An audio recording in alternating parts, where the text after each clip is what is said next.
created one of the most notorious secret societies in America, appropriately called the Skull and Bones Society. It's at Yale University. And the most famous members of the Skull and Bones... Thank you.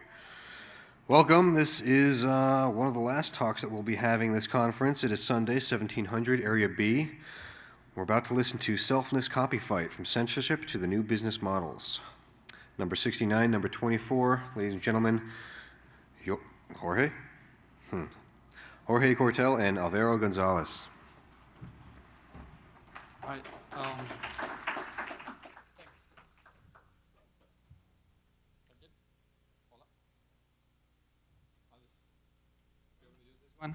Okay, I'll use this one. For the DVD viewers in the future and the streaming viewers right now, the hall is empty because we're competing against Yellow Biafra on the next room, so that's like really tough to do. And also, it's almost the last conference on the conference, the last lecture on the conference, so everybody's just too tired. But anyways, for those of you who are here, I guarantee you is a 1 million song free download prize. So as long as you stick until the end. Okay, so let's go. This is usually a 4-hour-long speech, but we'll compress it loosely to 40 minutes. And basically, who am I? It doesn't matter what my resume says, although you can search. Officially, I'm a war enemy of the United States, a rather war criminal of the United States. John Ashcroft, you can read the sentence there, he officially declared this country in a war against copyright infringement. So I am a United States copyright law infringer, just like millions of people around the world, and just like most of you, most likely. In Wikipedia, if you look at my name, I'm not about that. I'm about one conference. That's all that matters. What happened in that conference, and why is it related to this speech? Well, I taught at University of Valencia, Polytechnic University in Spain, for 5 years, intellectual property. I don't like the title, but that's what it was called. But outside the class, I was invited to a conference in that university. And they told me, do you like the idea of giving a conference about downloading and sharing is good? And I said, well, sounds good. The title's good. It fits the way I think, and I can back that with data. So sure, good enough. There you got proof, and later on you'll see why proof is needed. Proof that I was a lecturer there in the university, top-rated one. Proof that I was invited to give that speech. Proof that the room was reserved for that speech. And then this little facts right there thing is 1 week before, more or less, I was to give that lecture. The Spanish Music Producers Association basically went on a media rampage saying downloading from P2P networks is against the law in Spain, which is not. I mean, our laws are different. We have a private copy provision, you don't. But basically, it is not against the law downloading anything from P2P networks in Spain. And that's been upheld in court many times. So I said, you know, they're trying to confuse the people. They're trying to confuse the media. I think this lecture is a perfect chance to prove that they're wrong and they're misleading. So I sent certified faxes and notices to the National Police High-Tech Brigade and to the National Association of Music Producers, telling them that I was going to give a lecture on that, and I was going to download during that lecture. And if they thought it was illegal, they could just come and arrest me if they wanted to. Well, what happened next is just bizarre. What happened next is that they tried to censor my lecture, and the way they did it, and you have proof on there and who they did it, and how they did it. It's really amazing. I went in the room at the scheduled time, and the security guard said, no, you can give the lecture here because basically we've been told that this is under maintenance or closed for any other reason. You just can't give the lecture here. We went to another one, another building that was supposed to be free, and all of a sudden, as we were walking towards there, the security guard came and said, oh, you know what? There was a lecture scheduled there. Nobody knows about that, but you can't give the lecture there. So I went to my classroom, tried to give the lecture there. I knew there wasn't anybody there because I taught there. And the security guard at the door said, I was told not to let you in. Well, eventually I asked, what's going on? What's the matter? And they said, well, don't quote me on this. I will not acknowledge this, but the call came directly from the dean, and he's been pressured not to let you give this lecture. And I said, well, you can't shut my mouth. That's good or bad, I don't know, but you can't shut my mouth. So I went into the cafeteria. I doubted that they could close down the cafeteria, the most important part of the university.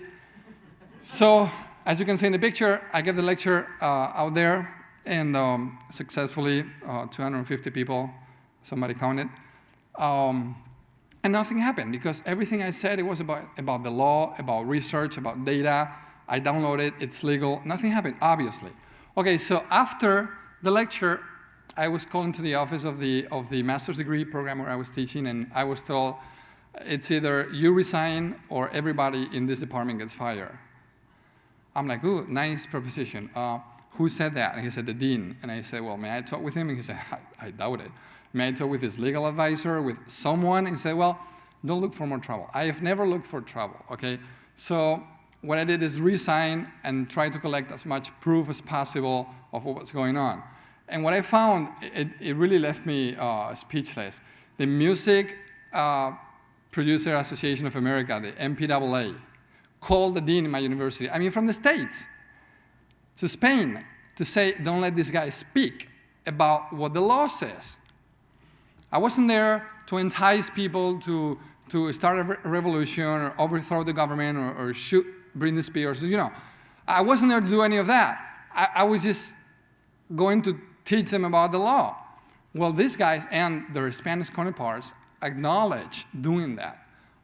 And they use extortion. Again, people that knew about the phone calls told me, well, you know what they said? They said if they let you speak, they'll send here investigators to investigate P2P downloading, and the university replied, well, it's legal, so what? Okay, we'll send in tax inspectors, software license inspectors, security safety inspectors, health inspector, and any kind of inspector you can ever imagine, and we'll catch you for something, you can be sure.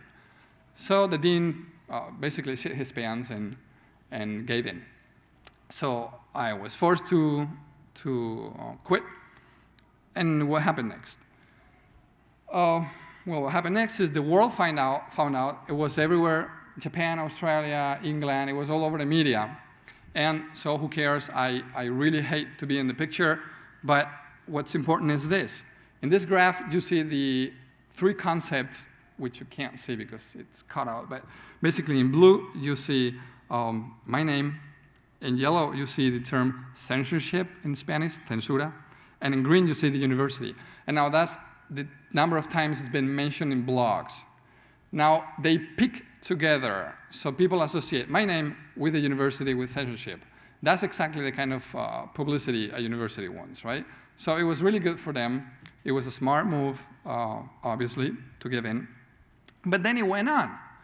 It went on, and some really strange things, like on the media, I could read things like, the guy that got fired was really never a lecturer in the university. Okay, how can I get fired if I wasn't a lecturer there?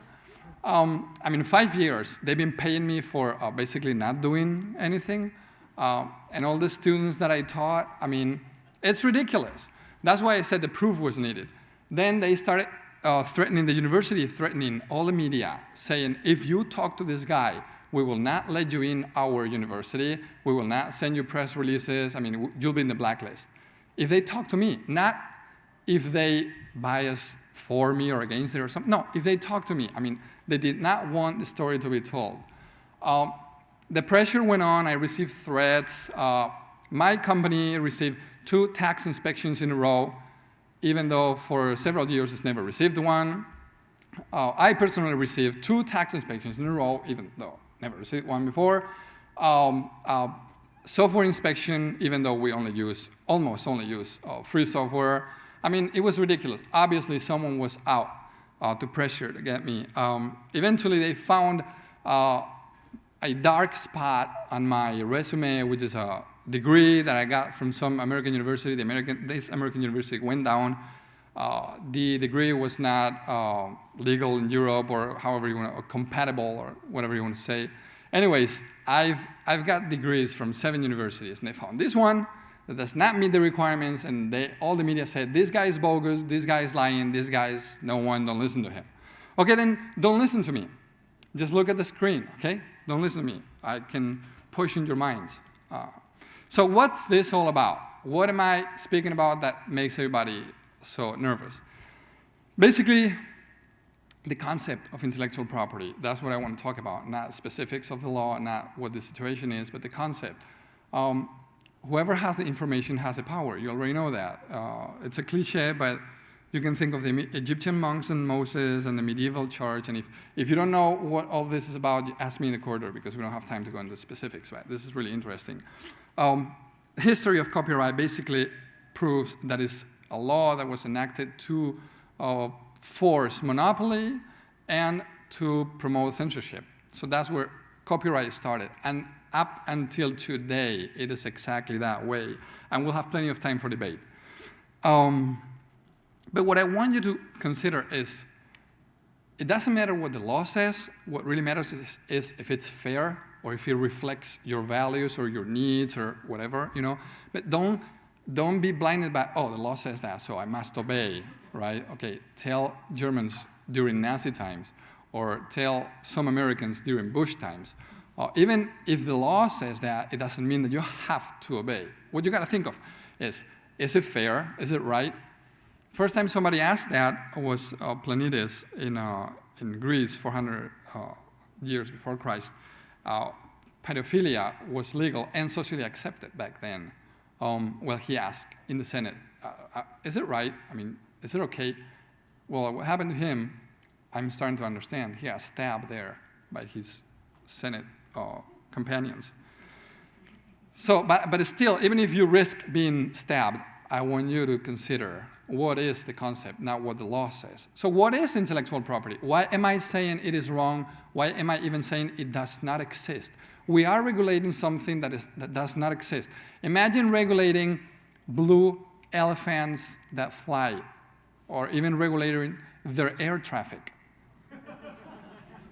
And everybody's saying, oh yes, you violated air traffic blue elephant code and you must go to jail. And people accepting that. It's ridiculous. So what is intellectual property, and what makes me think that does not make any sense? Okay, intellectual and property. Intellectual, not as common as it should be, but still easily identifiable. It comes from the intellect, right? And it's got to be communicated, simple enough. It doesn't have to be new, which would be patents. It just has to be original. It has to be fixed. It has to be communicated. They cannot regulate what you're thinking, what's on your mind only. They're trying really hard. Someday they'll get there, but still today they can't do that. But property, that's the key. What's property? Now, economists define property in a very interesting way, and you know that economists define reality these days.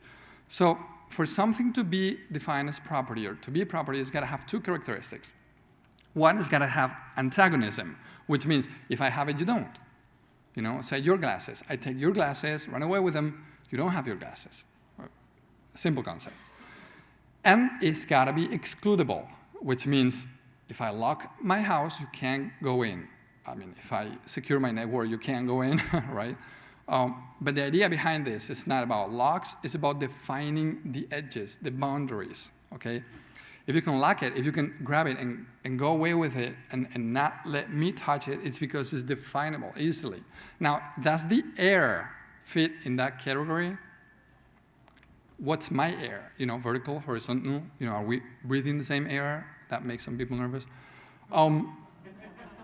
That's why air is not property. I mean, it was tested in court years ago, and the judge said it's not property. Okay, I've seen air being sold in bottles. I've seen people stupid enough to buy them. I was one of them. I wanted to buy one and bring it here, but I didn't have any cash at the moment. They weren't taking credit cards. But basically, that's turning something that is not, you know, excludable when you put it in the bottle, then it is excludable. I mean, you create something that is not property, I mean, you turn it into property. That's what the industry, the copyright industry has been doing for 200 years, basically. They can the products. They put them in the can. CD, vinyl, they put them in the can. As long as you can touch it and define it, then it becomes property. But what happens when that is not the case? Is it time for a change? Is it time for us to think that something's changed? I mean, allow yourselves to change. I mean, you're in a hackers conference. I mean, you should be used to change. And if not, check your network. But throughout history, we've seen things change. Things like slavery. Not so many years ago, 1865, in this country, it was not only legal, but the basis of the economy of half of the country was slavery. And the slave owners were proud members of the community, and everybody thought it was, hey, why not?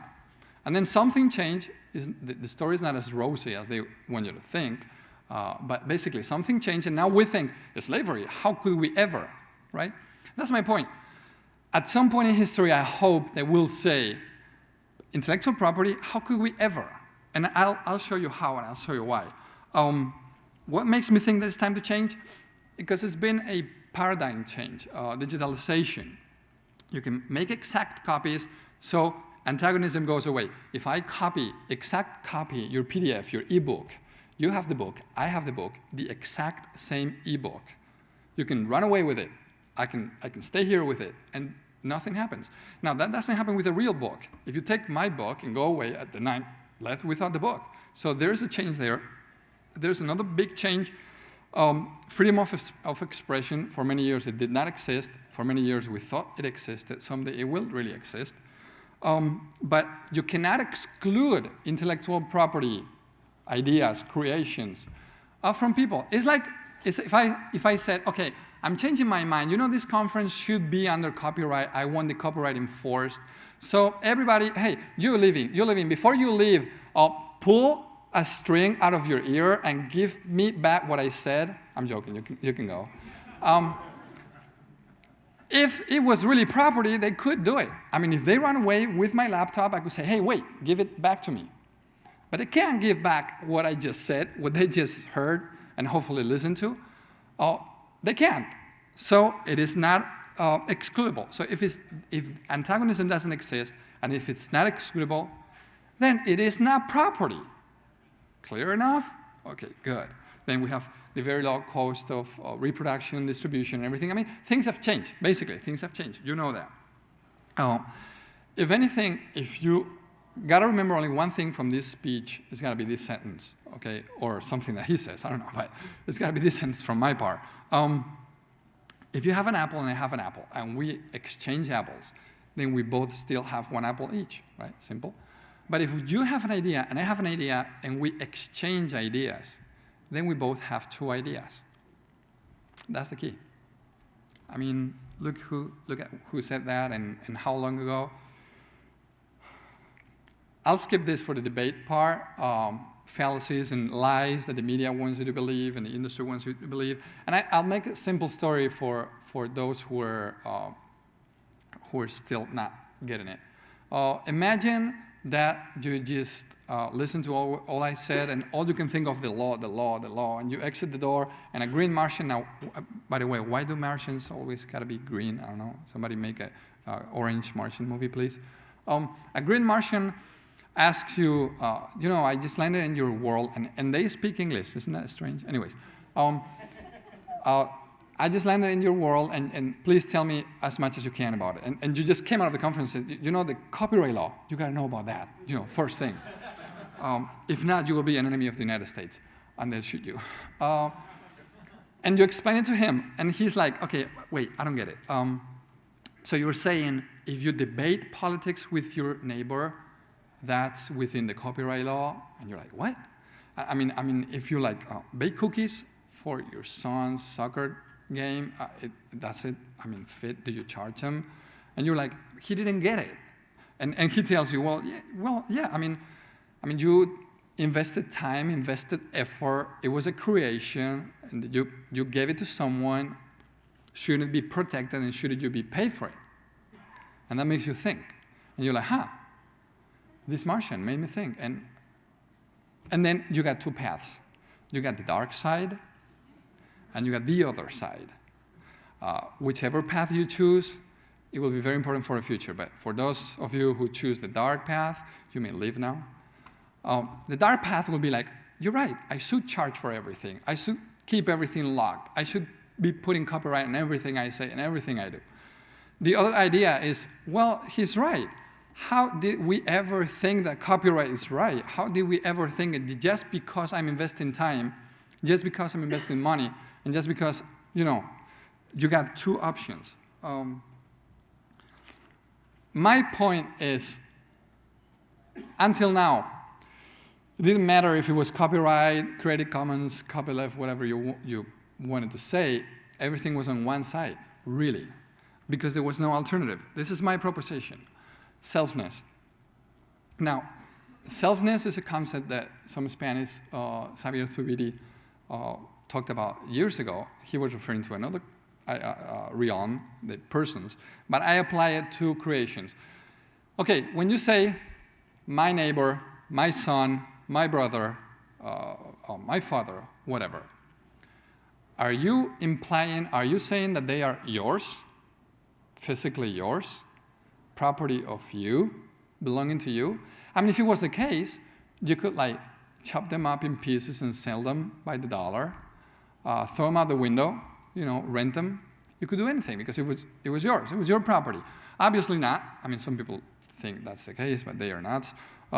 There are many nuts in many organizations. Obviously not. So if they are not your property, but you call them my, like my son, then what are they? Zubiri said they are selfness. They have selfness. They are of themselves. They are not yours. It's a trick of the language. And we've come accustomed with that, it's mine, it's mine, it's mine, just like creations. They want you to believe that whatever you sing, whatever you write, whatever you create is yours. It's exactly the same as your son. Now, to have a son, you need to invest. Okay? Those of you who are parents already know what I'm talking about. Invest money, lots of money, every weekend at least. Invest time. Creating the son may be the most fun part, but then you got lifelong time investment that is not so much fun. Invest a lot of effort, lots of effort, but it's not yours. That's the key. Try to apply that concept to intellectual creations and see what happens.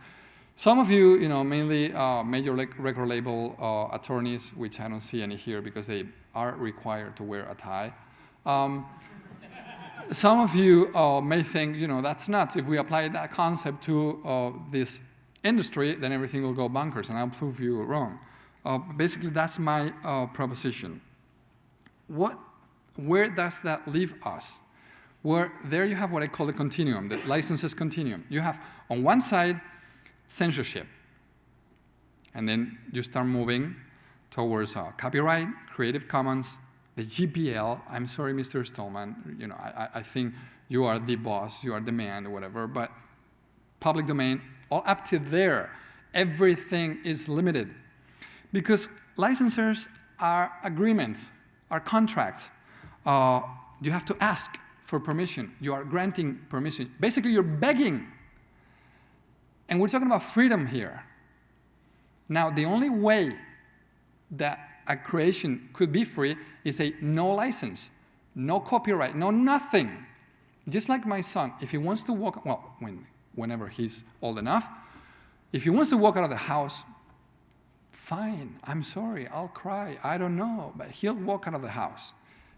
If he works for someone, will I think, they're taking advantage of my creation, I should get a cut?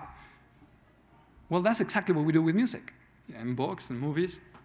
So selfness would mean no copyright, no license, no begging, no asking, no nothing, And we'll see what happens in the market. You have an ex-president, the third president of the United States that thinks exactly the way I think. Now, I'm not so crazy. Or you elect crazy people for president, which might be the case. And current situation. Like I said, I have to compress this, so this is the one part I'm skipping. Now, I assume you already know that copyright sucks, and if you don't, just read all these cases. There are so many examples. I mean, anybody here, I'm not going to hit anyone, so you can raise your hand if you want. Anybody here that still thinks that copyright is cool, or doesn't see any problem with copyright? All right, you just want to prolong this, right? Okay, I could give you so many examples that we could be going on for hours. In fact, I'll be available there in the corridor for as long as you want to debate with me. Okay, but just one example. You find right to charge kids in summer camps for singing music? Singing, they are singing music. And they have to pay because they're singing music, only for that concept, to the American Society of Composers and Authors. You find it right? You find right that in Finland, taxi drivers gotta pay to the Society of Music Producers because they have the radio in the taxi. Everybody knows that we get in the taxi to listen to the radio. They always got the best stations, Now, they only pay like $20 a year, which is not bad, and that's because they are driving with their windows up, because it's cold in Finland. If they did roll their windows down, it would be public diffusion, public emission of music, and then they probably have to pay more. If you think that copyright is right, we can go have dinner and talk for hours. But basically, everybody else seems to agree with me. So let's look for solutions. I hate people who say this is wrong, this is wrong, this is wrong. Let's have a beer. No. This is wrong, this is wrong, this is wrong. Now what do we do now? First, let me talk about the wrong solutions. Many people proposing things like, in Spain, we pay a royalty for every blank media sold, for every photocopy, scanner, printer, blank CD, blank DVD, cassette tape. You could not believe for the things that we pay for. And we pay for in excess of, $500 million a year. This money should be going to the authors, but 30% automatically is deducted, and it goes into somebody's pocket. And we know who it is, but I have enough legal problems already. So, then most of that money is not accounted for, and the government is not asking for any accountability. So, this method is just asking for corruption. You guys have enough corruptions in your governments, and don't try to export this into Africa, So I think any solution that is making it easy for corrupt people to take advantage of is not the right solution. Legal prosecution for mere possession of technology that may allow you to override DRM. Now, any of you who do not know what DRM is? Anti-copy? Okay, you know what it is. Good. In Spain, if you have any technology that will allow you to override DRM, you are basically breaking the law, criminal law, 2 years in jail. What is technology that allows you to override DRM? Like narrow burning application? It is. Like the shift key? Now, I know a president of a country who owns a laptop that has a shift key. Could we? Who needs impeachment? Okay. Anyways, this is ridiculous. This is not the way, obviously. Then you have more strict laws. People say, no, not 70 years, 80 years, 90 years, 100 years, more copyright, more people in jail, more lawsuits. You know where that's taking us? Backwards in time. That's exactly what they want. They want to go backwards in time. You can't do that. You can do many things, but not going backwards in time yet. So this debate, as you can see, 1841, this debate has been going on for centuries. And it's not going to stop. And it all boils down to the author compensation. How do authors make money? Or how could authors make money? Or how should authors make money? Now, there are several ways to make money, legally. One, not money. Okay, I've been saying money, but I should have said compensation. Because number one is what I call voluntary work. Some of you will volunteer, I don't know, Red Cross or whatever, and feed the homeless or whatever. Now, you probably do not get paid for that, but you feel happy, and you do it, and you do work, and you do not get paid, and you're happy, and it works. So that would be one method. That's the traditional method in art. 90% of artists, I'm making this number up, but more or less, play music, write, compose, create, and do not expect to be paid ever. So that's okay. We can leave it there. I'm not saying that it should be for all authors and for all creations, but we got to keep that in mind, okay? It's possible. In Spain, they are trying to push a law that says no creation can be free. Think about it. Okay, so if this cannot be free, where do I get the money from? Oh, we'll find a way. We'll put a new tax. And somebody will pay you. You should be entitled $10, but they'll pay you $1 and they'll keep $9, and you know. So option number 2, work for hire. Most of us work for hire. Get paid by the hour, by the week, by the month, by whatever, by objectives, by whatever, and that's perfectly fine.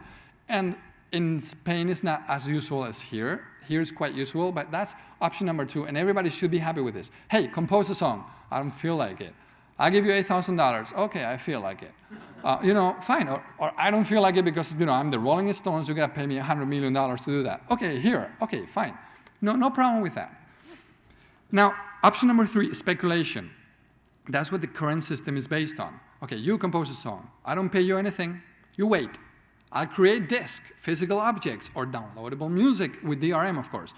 And then, we don't know how much they're going to be sold, but you'll get a cut, a small cut, a tiny cut, but you'll get paid. And we'll ride you in limos, and the media will take pictures of you, and you'll be happy. Okay, fine.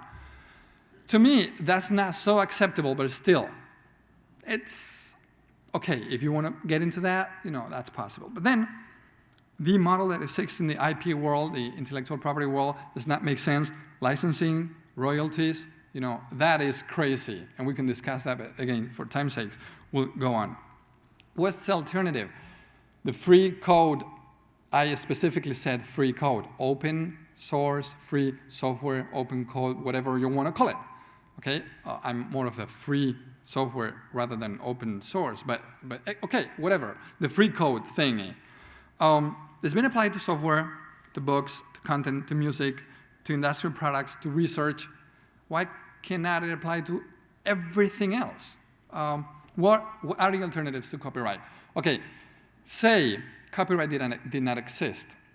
Okay, we'll talk about that later. What will you do? You want to be a musician. You want to be famous. You got a song that you know is going to be a hit. So what do? You don't have, quote, protection. Now, let me tell you something about protection. Have you seen a movie that goes something like, two guys walk into a bar, and this is not a joke. Two guys walk into a bar and go to the bartender, bar owner, and say, you know what? You need protection, so give us $100 and you'll get it.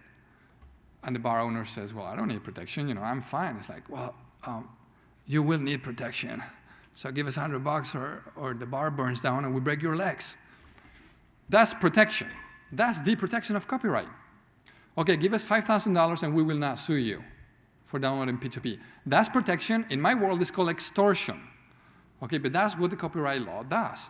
So what protection do you really need? You need market protection. Who has market protection? Think of your company. Who protects your company in the market? No one. You.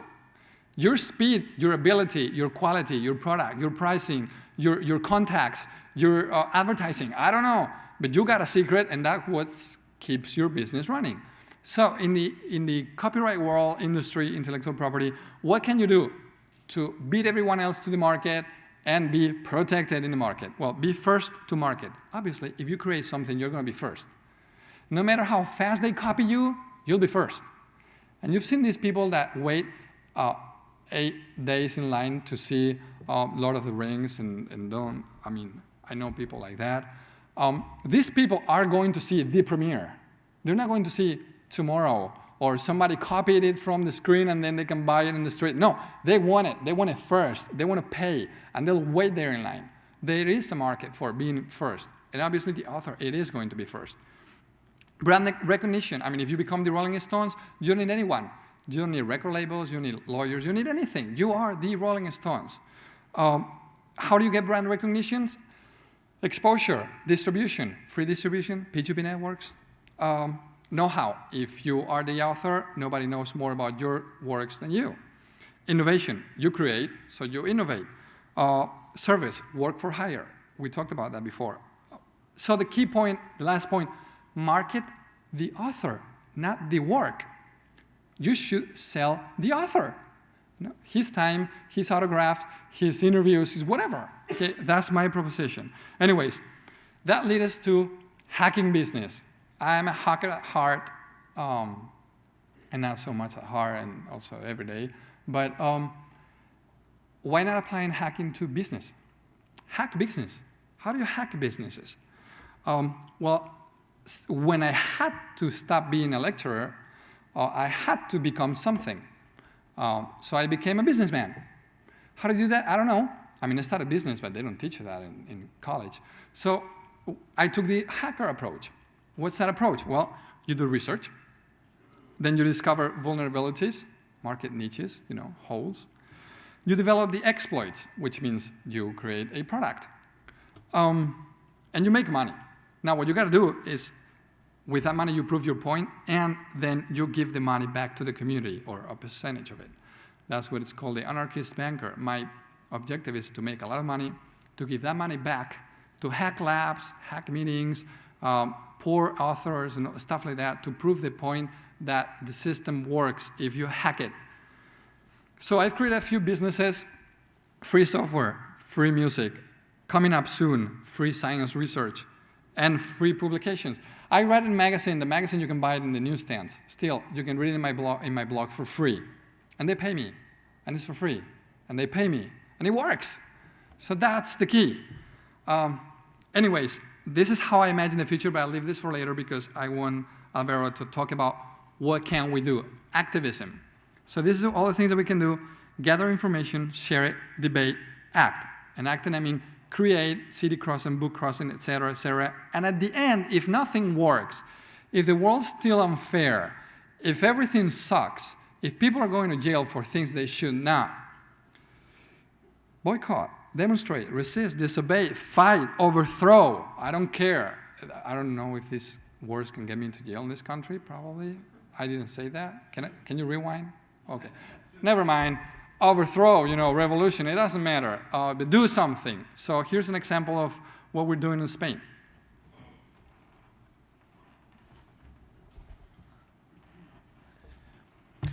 Okay, first of all, my English sucks. It's awful. So if you don't understand me, you can laugh at what I write in. So it's up to you. First of all, we talk about royalties in Spain.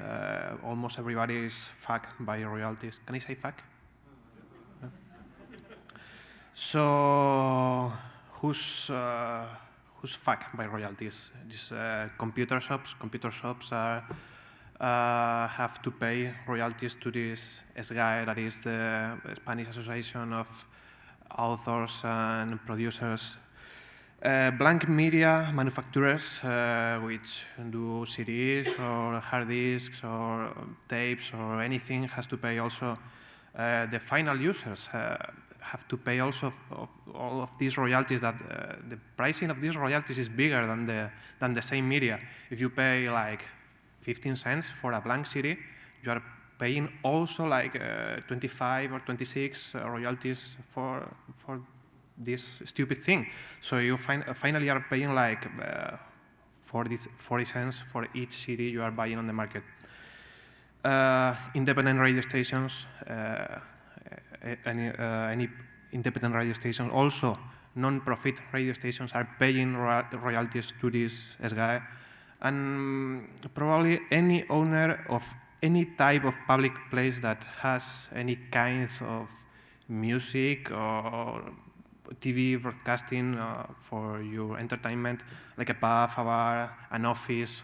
So the music you hear on the office, I don't know, everything you can hear, anything, you must pay for each thing that is producing music on your business.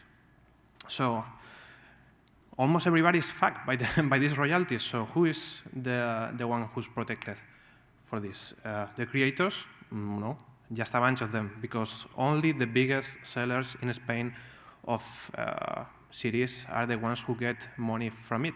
So only the people who is in this business selling millions of CDs or hundreds of thousands of CDs are the ones who get this money back. So every little producer, the one who are selling only 10,000, 20,000 CDs a year, they aren't getting any money. So what's the point of these royalties if only 100, 200, or 300 of people are getting all? Why upset 44 million people getting his money and then giving to 300 people? It's not for protecting also. So what are we doing in Spain? Not too much for my taste, of course, but they are divided on some groups. Not so much lobbies are in Spain because lobbies are for people that has money. And the people that has the money is the one who are getting the royalties, so they are bigger and better and stronger than us. So there are some pressure groups like these names you can see in Spanish that I'll translate later, and some groups working from hack labs on Spain. So I'll begin. This one, Partido Pirata, that is Pirate Party, is from some examples you have seen also in Europe, in Germany, Netherlands, that are working on these things from politics. And so this is from 3 days ago. They began 3 days ago. They are not still a real political party. They are working on it. And they are following these things. They want the intellectual property law modified. They want the internet services law modified also. That is very strong in Spain.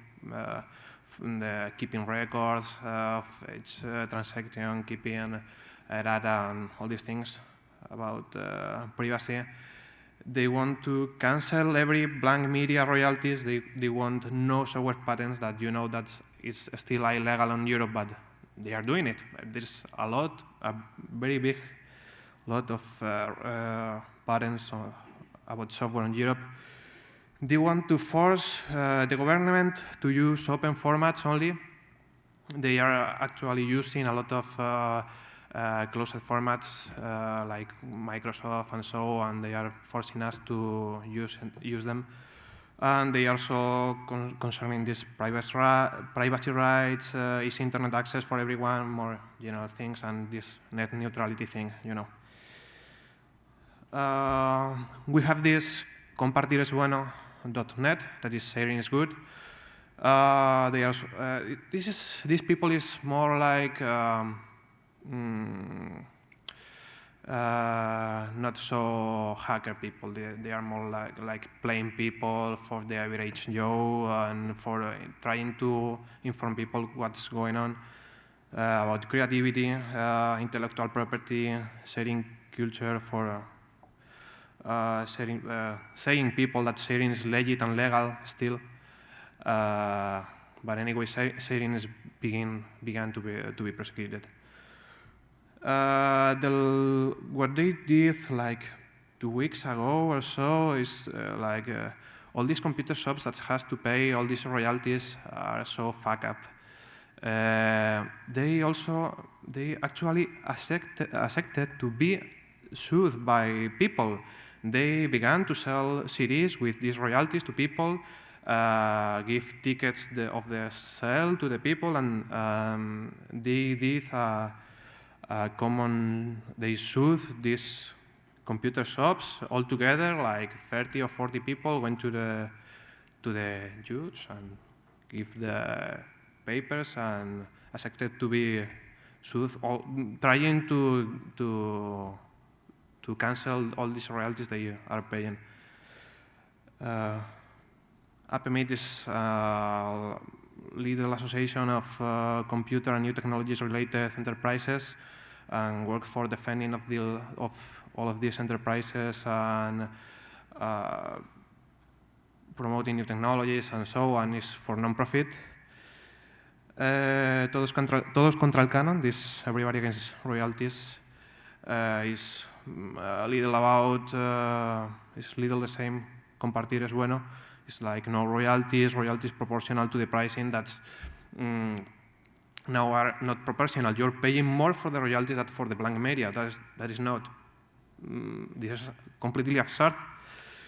And also not paying double, triple, or more pays on multiple devices. So you are buying a CD recorder and you're paying a royalty. You're buying blank media, you're paying royalty. You are buying the computer, you are paying royalty. So you are paying 3, 4, 6 times this royalty. And exempt non-profit companies that are using these blank media for no copyright needs, and so because there is no exempt on this law. So everybody is paying these royalties, no that they are using for non-profit uses or they are copying their own works and anyway are paying the royalties for people that has nothing to do about it. And they say also that all these royalties must be collected by government because now it's collected by private people and are not, nobody knows what they do with it. And this last thing is rompamos el silencio, that's let's break the silence, is more hardcore people that did during a week some work with a lot of issues with the government about education, free culture, social control, gender, feminism, globalization, city planning, migration, squatting, anti-fast themes, minors, and a lot of things. And they went and invaded the National Association of Authors with these masks. The photo in the mask is about one of the heads of the association. Went in, invaded the place, did a big mess, and threw a lot of cent coins and stick them, put papers, and later they changed it, defaced the wall of the place. This is the name, this is SGAE, it means General Association of Authors of Spain and so, and they changed it by we always win some euros. That is the same letters acronym. That's more or less the work we are doing now and in different groups. I'm not in all the groups. Some work, I like some of the works, not all, but that's more or less how are we working and where are we pressing the people. Okay, and now we have a few minutes for questions. And here, before we start with the questions, 2 things. We'll be out there as long as you guys want, so we can keep this debate going as long as you want. Here you got our websites. The one that says Jorge Cortell.net, it's me.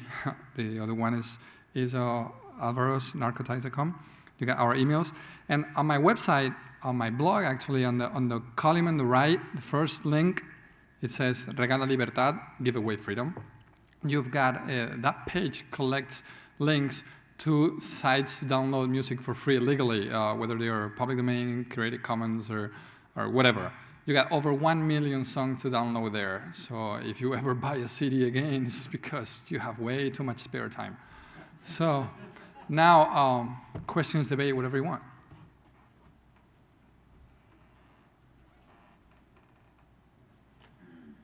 Hi. Is this working? No. Okay.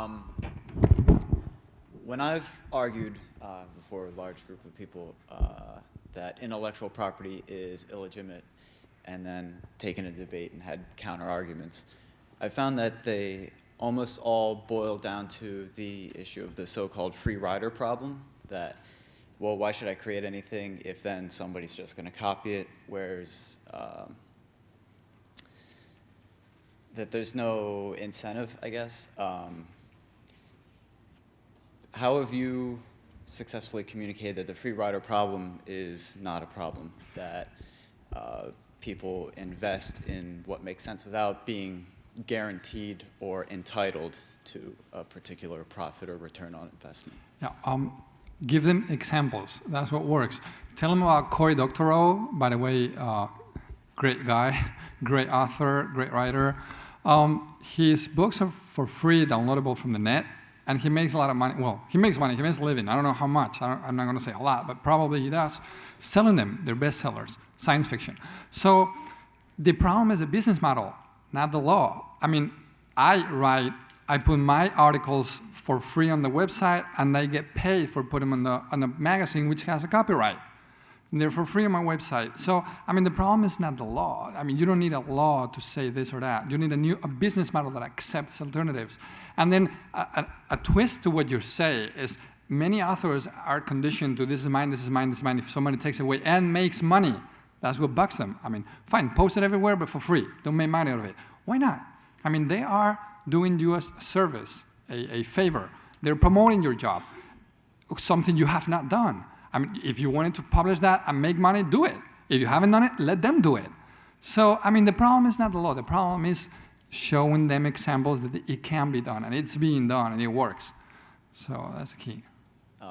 To further that, can you give us some examples that aren't necessarily about novelty? I think people tend to write off books or free music as, oh, well, you know, they're buying it because they like the idea of having a copy of it or something, but if it came down to something important like drugs or business software, something that wouldn't necessarily be the case. Are there solid examples of... Well, I've got over 120 examples in one of my previous lectures, the 5-hour ones, so you'll find them on my website, and I couldn't give you a list, but if you're interested, I can give you a list. I can post it again if you want. Okay, thanks. All right, thanks. First off, thank you very much for the speech. Your ideas on intellectual property are, well, I completely agree with them, and they're bang on. They're clear, they're concise, and they're great. But there are a couple points that I don't fully understand about your view. First off is you said that the GPL is a limitation. If you think about it, it seems that the GPL actually lets you keep your freedom to keep that software source open and free. How do you think that it's actually a limit? Because I don't... Okay, this is my point. First of all, I really like Stallman, I really like the GPL, I really like the open source and free software movements, okay? I really love them. But they're working within the system. And that's the difference. I want to destroy the system. Don't we all? So, and the reason I'm saying that is because the system, a new system, a better system, a more direct system will work without the system right now in place. So that's the difference. GPL is great, but it's working within the system. It needs the copyright to work. So what I need is the copyright laws to go down. So that's the difference. You were talking all the time about, you say you don't want copyright, but you say that the magazine has a copyright, so then there is copyright? Well, the point is they send out to all authors in the magazine a contract saying you got to sign it and all your works will be copyrighted and you're giving us exclusive. And I say, hey, you can kick me out, but I will not sign this. And they say, it's fine with us. So the thing is, I cannot change the whole magazine. I can prove with my example, I can publish a new magazine, but I cannot change the magazine that publishes my articles. It's the most widely distributed computer magazine in the country. So I think it's worth it to be there, even if it's with their copyright, but as long as you can get my text, my article for free from my site. So, I mean, one thing is to, in theory, in philosophy, try to bring down the system, and the other thing is doing it really physically. It takes steps. So it takes the GPL, it takes Creative Commons. So it takes working in a copyrighted magazine. And you need those steps. But here I'm talking philosophy. Philosophy, theory, just jump ahead, you know. Sorry, your second question was? Yeah, that actually leads right into my second question. Are all your ideas based on a society revolved not with capitalism, but with something else? I mean, if so, doesn't that take the strength out of your ideas? Because how are we supposed to tell people copyright is shit if we're saying get rid of the entire system of capitalism? No, I'm not saying to get rid of the entire system of capitalism, although we can argue that. I'm saying get rid of copyright laws. I'm making money. That's what I'm saying. I'm making money out of my creations for free on the side. I'm making money out of free software that people that I hire create. We put them out for free, and then some people pay us. So, you know, I'm not saying go against capitalism. We can talk about that, but we're talking about copyright. I'm not saying get rid of copyright. It's not the same. Okay. It's like free software. It's free as in freedom, not as in, you know. Yes. And for the third question... I've been told to stop, so all of you in line, we can talk in the corridor, okay? But since you were talking, do you want to finish? Do you have time or...?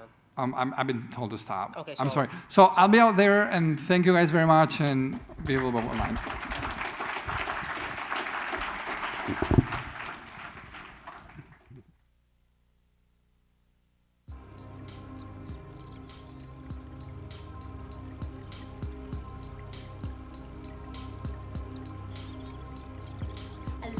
Listen up, don't